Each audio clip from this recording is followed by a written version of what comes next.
আলোচনায় রাষ্ট্রপতি শাহাবুদ্দিনের পদত্যাগ, সরকারের পক্ষ থেকে কিছু বলা হয়নি, দাবি স্বরাষ্ট্রমন্ত্রীর।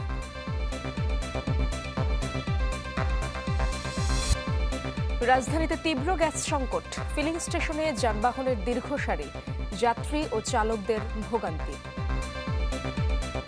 তারা 13 টাকা মোনাদের 13 পয়সা না দেওয়া পর্যন্ত তারা গ্যাস বন্ধ রাখবে, গ্যাস পাম্প বন্ধ রাখবে। 1200 টাকা জমা দিয়ে গাড়ি চালাই। 4-5 ঘন্টা যদি আমাদের এই রাস্তায় চলে যায়, আমাদের তো ফ্যামিলি আছে।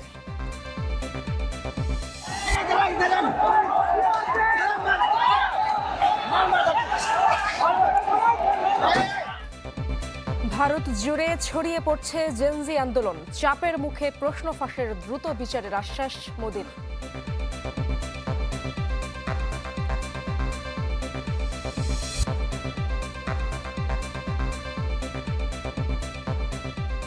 আমন্ত্রণ চ্যানেল 24 এর বিকেল 4টার খবরে। শুনছিলেন সিলন ফ্যামিলি ব্লেন্ডটির সংবাদ শিরোনাম। আপনাদের সাথে আছি আমি ইশরাত জাহান। আবারও আলোচনায় রাষ্ট্রপতি মোহাম্মদ শাহাবুদ্দিনের পদত্যাগ ইস্যু। বিভিন্ন মহলে গুঞ্জন চলছে এবার তিনি স্বেচ্ছায় পদত্যাগ করতে পারেন, ব্যক্তিগত কিংবা শারীরিক অসুস্থতার কারণ দেখিয়ে। এ নিয়ে সচিবালয়ে সাংবাদিকদের ব্রিফ করেন স্বরাষ্ট্রমন্ত্রী সালাউদ্দিন আহমদ। তিনি বলেন, রাষ্ট্রপতি চাইলে পদত্যাগ করতে পারেন, সংবিধানে তার সেই সুযোগও রয়েছে। এ বিষয়ে সরকারের পক্ষ থেকে কিছু বলা হয়নি বলেও জানান স্বরাষ্ট্রমন্ত্রী। মহামান্য রাষ্ট্রপতি স্বাস্থ্যগত কারণে হোক, যে কোনো কারণে হোক, পদত্যাগ করতে চান, সেই অপশন তো ওনারা আছে। এখানে সরকারের পক্ষ থেকে কিছু বলা হয়নি, আমিও এগুলো পত্রিকায় শুনছি।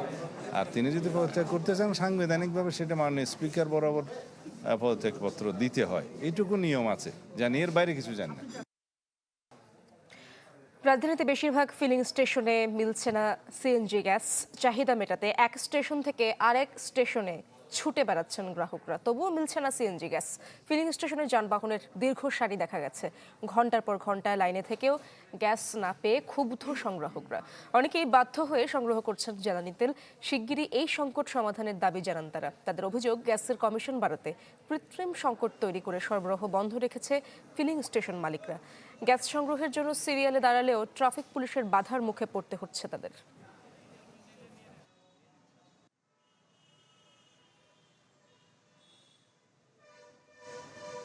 গ্যাস পাচ্ছি না, মালিকরা এখন গ্যাস বন্ধ রাখছে, কারণ তাদের দাবি তারা 13 টাকা মোনাদের 13 পয়সা না দেওয়া পর্যন্ত তারা গ্যাস বন্ধ রাখবে, গ্যাস পাম্প বন্ধ রাখবে। 1200 টাকা জমা দিয়ে গাড়ি চালাই। 4-5 ঘন্টা যদি আমাদের এই রাস্তায় চলে যায়, আমাদের তো ফ্যামিলি আছে। দর্শক, গ্যাস সংকটের খবরাখবর জানার চেষ্টা করব। দেলোয়ার দোলন আমার সাথে যুক্ত আছেন।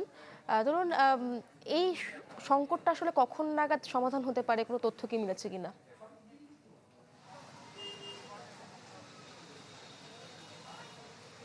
ইশরাত, আমি এখন টেকনিক্যালের যে ফিলিং স্টেশনটিতে রয়েছে, এখানে এমন 4টি নজেল দিয়ে গ্যাস সরবরাহের সুযোগ রয়েছে, মাত্র একটিতে সরবরাহ করা হচ্ছে।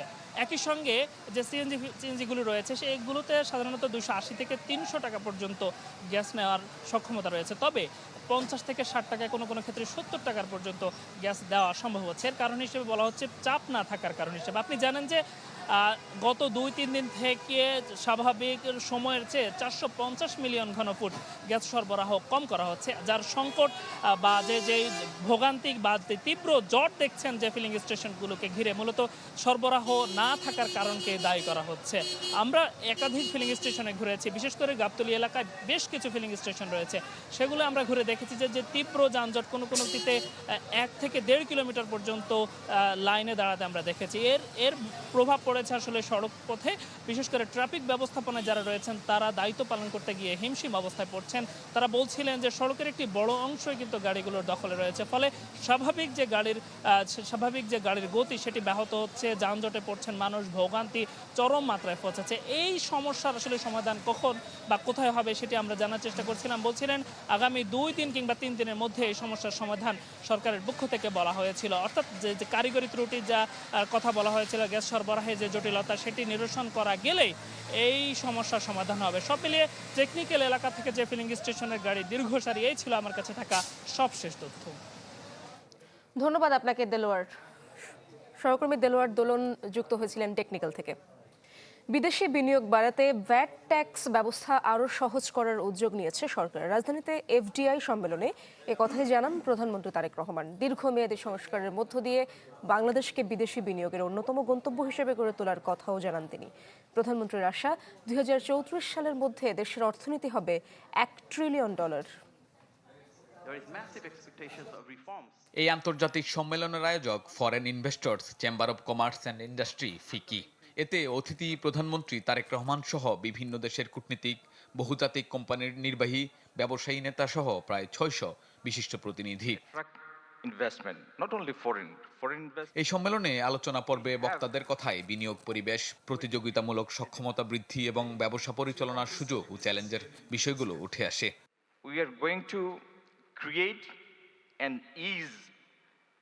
easiness for the investors by simplifying all the processes. বক্তব্যে প্রধানমন্ত্রী তারেক রহমান বলেন, বাংলাদেশে অনেক চ্যালেঞ্জ আছে, এটা সত্যি। তবে জনসমর্থিত সরকার হওয়ায় বিনিয়োগকারীরা স্বাচ্ছন্দ্যে টেকসই ব্যবসা পরিচালনা করতে পারবেন। এ ব্যাপারে সব ধরনের সহযোগিতা করা হবে বলেও আশ্বস্ত করেন তিনি। Bangladesh has many challenges, but it also has remarkable strengths. We have a large and fast-growing domestic market, a young and hard-working population, a strategic location, and an elected government with overwhelming public support. Together, these strengths position Bangladesh for sustained prosperity. বক্তব্যে ব্যক্তিগত ব্যবসায়িক অভিজ্ঞতার কথাও তুলে ধরেন প্রধানমন্ত্রী।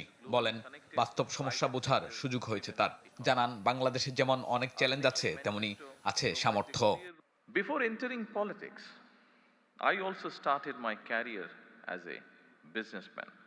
We are modernizing our legal and regulatory framework, strengthening investor protection, improving dispute resolution, simplifying tax and VAT administration, and making it easier to repatriate profits. দিনব্যাপী এই সম্মেলনের শুরুর আগে ফিকির ইনভেস্টর্স এক্সপো পরিদর্শন করেন প্রধানমন্ত্রী তারেক রহমান। শাহনেওয়াজ পাবলু, চ্যানেল 24, ঢাকা। 24 ঘন্টায় হাম উপসর্গে দেশে আরও 2 জনের মৃত্যু হয়েছে। আক্রান্ত হয়েছেন 1014 জন। এক বিজ্ঞপ্তিতে এই তথ্য জানায় স্বাস্থ্য অধিদপ্তর। গেল 15 মার্চের পর থেকে এ পর্যন্ত নিশ্চিত হামে 95 জনের মৃত্যু হয়েছে। একই সময়ে উপসর্গ নিয়ে মারা গেছেন 710 জন। এখন পর্যন্ত নিশ্চিত হাম রোগী 15,007 জন, আর হাম আক্রান্ত সন্দেহে চিকিৎসা নিয়েছেন 1,21,200 জন। ভারতের ছাত্র যুবা জাগরণের কেন্দ্রস্থলে পরিণত হয়েছে দিল্লির যন্তর মন্তর। লখনৌ থেকে বেঙ্গালুরু, সুরাট থেকে তেলেঙ্গানা, বিভিন্ন শহরে উঠেছে জবাবদিহিতার দাবি। চাপে পড়ে এ প্রসঙ্গে নীরবতা ভেঙেছেন প্রধানমন্ত্রী নরেন্দ্র মোদী। বলেছেন, ফাস্ট ট্র্যাক আদালত গঠন করে তদন্ত হবে প্রশ্ন ফাঁসের। আরেকটি নতুন সকাল দিল্লিতে, আরেকটি দিন শুরু প্রতিবাদের। দাবি শিক্ষামন্ত্রীর পদত্যাগ, জবাবদিহিতা আর ক্ষতিপূরণের। বুধবার রাতে হুট করেই বাড়ে উত্তেজনা। কনট প্লেস এলাকায় হঠাৎই পুলিশের ওপর ছোড়া হয় ইট ও বোতল। সিজেপির আন্দোলনকারীদের ওপর চড়াও হয় পুলিশ, করা হয় লাঠিচার্জ, ছোড়া হয় টিয়ার শেলও। যদিও সিজেপি প্রতিষ্ঠাতা অভিজিৎ দীপকের অভিযোগ, বাইরে থেকে লোক পাঠিয়ে ইচ্ছাকৃতভাবে আন্দোলন ভণ্ডুলের চেষ্টা করছে বিজেপি। আমাদের আন্দোলন শান্তিপূর্ণ, অথচ সরকার বাইরে থেকে গুন্ডা বাহিনী লেলিয়ে দিয়ে আন্দোলন নষ্ট করার চেষ্টা করছে। হাজার হাজার ছাত্র যুবাদের আন্দোলনের এই দাবানল ছড়িয়ে পড়েছে গোটা ভারতে। রাজধানীর বাইরে উত্তরপ্রদেশের লখনৌ, বিহারের পাটনা, কর্ণাটকের বেঙ্গালুরু, তেলেঙ্গানার হায়দ্রাবাদ, গুজরাটের সুরাট এবং মহারাষ্ট্রেও চলছে দফায় দফায় বিক্ষোভ। দেশের গণ্ডি পেরিয়ে আন্দোলনের প্রতিধ্বনি উঠেছে আন্তর্জাতিক অঙ্গনেও। পরিস্থিতি সামাল দিতে তড়িঘড়ি করে সামনে এসেছেন প্রধানমন্ত্রী নরেন্দ্র মোদী। প্রশ্নপত্র ফাঁসে জড়িতদের দ্রুত ও কঠোর শাস্তি নিশ্চিতে ফাস্ট ট্র্যাক কোর্ট গঠনের ঘোষণা দেন তিনি। তবে প্রধানমন্ত্রীর এই তদন্তের আশ্বাস প্রত্যাখ্যান করে শিক্ষামন্ত্রী ধর্মেন্দ্র প্রধানের পদত্যাগের এক দফা দাবিতে অনড় রয়েছেন আন্দোলনরত ককরোচ জনতা পার্টি বা সিজেপি। একই সুর বিরোধী শিবিরেরও। আন্দোলনের জেরে গেল কয়েকদিন স্থগিত আছে পার্লামেন্টের বর্ষাকালীন অধিবেশন। আশ্বাস চৌধুরী, চ্যানেল 24। দর্শক এই বিষয়ে আরো জানার চেষ্টা করব। কলকাতা থেকে যুক্ত আছেন আমার সহকর্মী শুভজিৎ পুততুণ্ড। শুভজিৎ, আন্দোলনের গতিপথ আসলে কোন দিকে মোড় নিচ্ছে, কি মনে হচ্ছে? দেখুন, আন্দোলনকারীরা যেভাবে সরকারকে চেপে ধরেছে, যদি আপনি দেখেন, যেটা আশ্বাস আমার সহকর্মী কিছুক্ষণ আগে একটা প্যাকেজে বলছিল, যে একেবারে কলকাতা থেকে একেবারে দিল্লি, কেরালা, তামিলনাড়ু সর্বত্র আন্দোলনের যে ছড়িয়ে পড়েছে। পাশাপাশি আপনি যদি দেখেন, কিছুক্ষণ আগেও গতকাল থেকে বিক্ষোভ চলছে, সান ফ্রান্সিসকো শহরে বিক্ষোভ চলেছে, নিউ ইয়র্কে বিক্ষোভ চলেছে, এমনকি কানাডার টরেন্টোতে পর্যন্ত বিক্ষোভ চলেছে। ফলে মোদী সরকারের ইমেজ দেশে যেরকম ক্ষতিগ্রস্ত হচ্ছে, বিদেশেও ক্ষতিগ্রস্ত হচ্ছে। এমন পর্যায়ে সরকার কিন্তু সরাসরি আলোচনার টেবিলে আসতে চাইছে, এবং সিজেপি যে 3টে শর্ত রেখেছে তার মধ্যে ধর্মেন্দ্র প্রধানের পদত্যাগ এবং আলোচনা প্রকাশ্যে জনসমক্ষে আলোচনা করতে হবে, দাবি দেওয়া সম্পর্কে কেন্দ্রের যে মনোভাব সেটা সেই স্পটেই তাদের জানাতে হবে। অন্যদিকে তারা আরেকটা কথা বলছে, তারা বলছে যে এই যে ছাত্রছাত্রীদের উপর হামলা হয়েছে, সেই হামলা যে করেছে দিল্লি পুলিশ, তাদের বিরুদ্ধে ব্যবস্থা নিতে হবে। কিন্তু যদি আপনি দেখেন, সরকার কোনো দাবি এখনো পর্যন্ত তাদের মেনে নেয়নি। তবে সরকার চাইছে আলোচনা হোক, কংগ্রেসও চাইছে আলোচনা হোক, কংগ্রেস বলছে সংসদে আলোচনা হোক, কিন্তু আলোচনা হবে রাজনীতির বাইরে, রাজনীতির ঊর্ধ্বে থেকে। কারণ একটা জিনিস পরিষ্কার, এই ধর্মেন্দ্র প্রধান শিক্ষামন্ত্রী, তার আমলে কিন্তু 152 খানা, শুধুমাত্র এই নেটের প্রশ্নপত্রের কথা নয়, ছোট বড় সমস্ত পরীক্ষা মিলিয়ে 152টি পরীক্ষার প্রশ্নপত্র ফাঁস হয়েছে, এবং প্রায় 7 কোটি শিক্ষার্থী যেখানে এফেক্টেড হয়েছে, সেখানে কেন্দ্রের জবাব একটা গুরুত্বপূর্ণ ইস্যু উঠেছে। এবং কেন্দ্রকে শুধুমাত্র নেটের জন্য না, এই 7.5 কোটি যে শিক্ষার্থী হচ্ছে তাদের ভবিষ্যতের কথা ভেবে জবাব দিতে হবে। নরেন্দ্র মোদী তিনি বলেছেন এটা ভয়ঙ্করতম অপরাধ, মহাপাপ বলে তিনি বলেছেন নিজেদের বৈঠকে। এবং তারপরে এই তিনি যে ফাস্ট ট্র্যাক কোর্ট গঠন করেছে, অর্থাৎ সরকার নিজের যে পাপ ঢাকার জন্য এখন যে কাজ সরকার করছে, সেই পাপ তারা কতটুকু ঢাকতে পারবে, সেটা কিন্তু সামনের যে আলোচনার দিকে তারা এগিয়ে যেতে চলেছে, সেটা কিন্তু প্রকাশ্যে আসতে শুরু করবে। তবে একটা বিষয় খুব ক্লিয়ার, যে সরকার ঘরে বাইরে চাপে পড়েছে, ইমেজ সংকটে পড়েছে। এখান থেকে সরকারকে বেরোতে গেলে আলোচনার টেবিলে যেতে হবে। সোনামং চুক্তিটি কিন্তু ধর্মেন্দ্র প্রধানের যে পদত্যাগ, সেখান থেকে কার্যত কিছুটা পিছু উঠেছে। কারণ একটা জিনিস তাদের কাছে পরিষ্কার হয়েছে, যদি এই মুহূর্তে সরকারের ক্ষেত্রে এই পদত্যাগের দাবি সামনে নিয়ে আসা হয়, সরকার মানবে না। কারণ সরকারের কাছে এটা একটা ইমেজ সংকট, এবং সরকারের কাছে পরাজয় স্বীকারের বার্তা। ফলে আগামী দিনে আলোচনা কোন দিকে যায়, সেদিকে কিন্তু আমরা তাকিয়ে থাকতে হবে। ইসরাত। ধন্যবাদ আপনাকে শুভজিৎ। শুভজিৎ পুততুণ্ড যুক্ত হয়েছিলেন কলকাতা থেকে।